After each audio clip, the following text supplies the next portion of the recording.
Hello developers. আমি এখন কথা বলবো যে বুট ক্যাম্প নিয়ে, যে বুট ক্যাম্পটা আমরা আয়োজন করতে যাচ্ছি।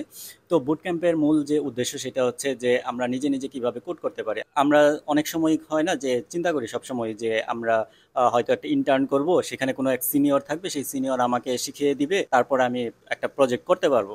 সো এই যে দেখিয়ে দিলে যে পারবো, এই ব্যাপারটা থেকে যে সরে এসে নিজে নিজে যাতে কোড করতে পারি, সেই ব্যাপারটা ফোকাস করেই হচ্ছে যে এই বুট ক্যাম্প। অর্থাৎ আমরা প্রত্যেকেই কোড করব, আমরা প্রত্যেকের সামনে অ্যান্ড্রয়েড স্টুডিও ওপেন করে আমরা নিজে নিজে কিভাবে কোড করা যায় অন্য কারো হেল্প ছাড়া, সেই ব্যাপারটা আমরা প্র্যাকটিক্যালি শিখব। তো এই ব্যাপারটা অনেকেই অনেকেই গুরুত্ব দেন না, এবং সেই জন্য হচ্ছে অনেকে আগ্রহ হারিয়ে ফেলে যে আমি তো কোড পারি না, আমাকে দিয়ে হবে না। দেখা যাচ্ছে যে কি ওনাদের একটা কোর্স করার পরে ওনারা হাল ছেড়ে দেয়। আসলে ওনাদের কনফিডেন্সটা গ্রো করে না, এই কারণে যে আসলে কিভাবে অন্যের হেল্প ছাড়া নিজে কোড করতে হয়, নিজে একটা প্রজেক্ট শূন্য থেকে আহ, একদম প্রোডাকশন পর্যন্ত নিয়ে যেতে হয়, এই কনফিডেন্সটা গ্রো করে না একটা কোর্স করার পরেও। সেই জন্যই হচ্ছে যে এই বুট ক্যাম্পটা, এবং এই বুট ক্যাম্পটা আমি আমার অ্যাডভান্সড কোর্সে অ্যাড করে দিব, যাতে করে প্রত্যেকেই এই বুট ক্যাম্পের সাথে, যারা কোর্সটা করবে তারাও যাতে এই বুট ক্যাম্পের সাথে সম্পৃক্ত হতে পারে। আর এই বুট ক্যাম্পটা অবশ্যই সম্পূর্ণ ফ্রি, যারা এখন অ্যাড হচ্ছেন তাদের জন্য অবশ্যই সম্পূর্ণ ফ্রি। এবং যারা বুট ক্যাম্পে অংশগ্রহণ করবেন সবার জন্যই হচ্ছে কিছুটা ছাড় থাকবে। এই বুট ক্যাম্প থেকে 5 জনকে র্যান্ডম চুজ করা হবে, যে 5 জনকে সম্পূর্ণ ফ্রি কোর্সটা দেওয়া হবে। একদম সবগুলো কোর্স ফ্রি দেওয়া হবে, এবং আরও 5 জন সিলেক্ট করা হবে যাদেরকে 80%-এর মতো ছাড় দেওয়া হবে। আর সবার জন্যই একটা স্ট্যান্ডার্ড অ্যামাউন্টের ছাড় থাকবে যারা বুট ক্যাম্পে অংশগ্রহণ করবে। যারা প্রফেশনালি অ্যান্ড্রয়েড অ্যাপ ডেভেলপমেন্ট করতে চান তারা এই বুট ক্যাম্পে অংশগ্রহণ করতে পারেন। যেহেতু এটা সম্পূর্ণ ফ্রি, আপনার টাকা খরচ হচ্ছে না, আপনি শুধু একটা অ্যান্ড্রয়েড স্টুডিও ইনস্টল করে আপনার ল্যাপটপে আপনি বুট ক্যাম্পে অংশগ্রহণ করতে পারেন। এই হচ্ছে ব্যাপার। আর এখান থেকে আমরা আরো কি কি জিনিস শিখবো, প্রথমত কিভাবে একটা প্রজেক্ট শূন্য থেকে শুরু করে প্রোডাকশন পর্যন্ত নিয়ে যাওয়া যায়। এরপরে হচ্ছে কিভাবে স্ট্যান্ডার্ড কোডিং করা যায়, কোডিং এ আমরা হিজিবিজি করে কোডিং করে রাখি, সেটা যাতে না হয় সেই ব্যাপারটা আমরা খেয়াল রাখবো।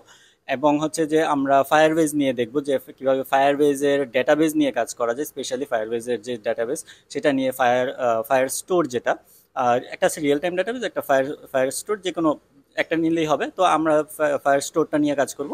এবং ফায়ারবেস স্টোরেজ, অর্থাৎ আমরা মনে করেন একটা চ্যাটিং অ্যাপ্লিকেশন তৈরি করার সময় যে ফায়ারবেস স্টোরেজের প্রয়োজন পড়ে, কারণ হচ্ছে আপনার কিছু ইমেজ আপলোড করার ব্যাপার থাকে। তো এই ব্যাপারগুলো নিয়েই হচ্ছে যে আমরা কাজ করবো, এবং একটা চ্যাটিং অ্যাপ্লিকেশন তৈরি করার চেষ্টা করব যাতে করে কাউকে শো করাইতে পারবেন, আপনি আপনার সিভিতেও অ্যাড করতে পারবেন যদি আপনি আরেকটু মডিফাই করে নেন। আমি জানি না কতটুকু সময় পাবো। সো আমি যেহেতু বোট ক্যাম্পটা 2 দিন, সো আমি চেষ্টা করব এটাকে একদম খুব ভালোভাবে মডিফাই করার জন্য, এবং খুব ভালোভাবে আপনাদের সামনে প্রেজেন্ট করার জন্য। এবং আশা করি এটা সাকসেসফুল হবে, এবং আপনাদের সহযোগিতা পেলে অবশ্যই সাকসেসফুল হবে, সাকসেসফুল না হওয়ার কোনো কারণ নেই। অ্যান্ড্রয়েড অ্যাপ ডেভেলপমেন্টকে আপনার প্রফেশন হিসেবে নিতে চান, অবশ্যই আপনার বুট ক্যাম্পে জয়েন করা উচিত। আর এটা হচ্ছে কটলিনের, যেহেতু এখন কটলিনটাকে সবাই গুরুত্ব দিচ্ছে, এবং প্রফেশনালি যারা অ্যাপ ডেভেলপমেন্ট করে তাদের কাছ থেকে যদি সাজেশন নেন তাহলে সবাই কটলিনটাকেই সাজেস্ট করবে। ঠিক আছে? সো আর ফিউচার, অ্যান্ড্রয়েডের ফিউচার হচ্ছে কটলিন। সো এটা যদি কেউ অস্বীকার করে বুঝবেন সে অ্যান্ড্রয়েড অ্যাপ ডেভেলপমেন্টের সাথে সম্পৃক্ত না। ঠিক আছে? সো এই ধরনের কেউ সাজেশন করলে, সো কটলিনটাই হচ্ছে যে বেস্ট। আপনি যদি অ্যাপ ডেভেলপমেন্ট শিখেন সেক্ষেত্রে কটলিনটাই বেস্ট হবে, এবং এটা ফিউচারের জন্য বেস্ট হবে। এবং সেই ফোকাসটা করেই হচ্ছে যে আমার এই বুট ক্যাম্প, যে আপনি কটলিন এই জিনিসটাকে শিখেন। কারণ সামনে কটলিন মাল্টি প্ল্যাটফর্ম আসতেছে, তারপরে অ্যান্ড্রয়েড আইওএস দুইটাকেই আপনি কটলিন দিয়ে ডেভেলপমেন্ট করা যাচ্ছে। সো আশা করি আপনারা বুঝতে পারছেন যে কটলিনটা আসলে শেখাটা কতটুকু গুরুত্বপূর্ণ। যারা অলরেডি জাভা জানেন তাদের জন্য কটলিন শেখাটা আসলে খুবই গুরুত্বপূর্ণ।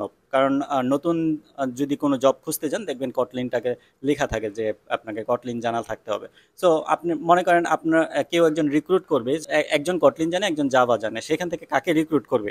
অবশ্যই যে কটলিন জানে তাকেই রিক্রুট করবে। হ্যাঁ, সো আপনার বাজার কিন্তু কম্পিটিটিভ হয়ে যাচ্ছে। অর্থাৎ আপনি যখন জব করতে যাবেন তখন এই ধরনের সিচুয়েশন ফেস করা লাগবে। সো নতুন সব কিছুই হচ্ছে কটলিনে চলে আসতেছে। সো আপনারা যারা জাভা জানেন তারাও বুট ক্যাম্পে অংশগ্রহণ করে কটলিন সম্বন্ধে আইডিয়া নিতে পারেন। এই ছিল ব্যাপার। ধন্যবাদ।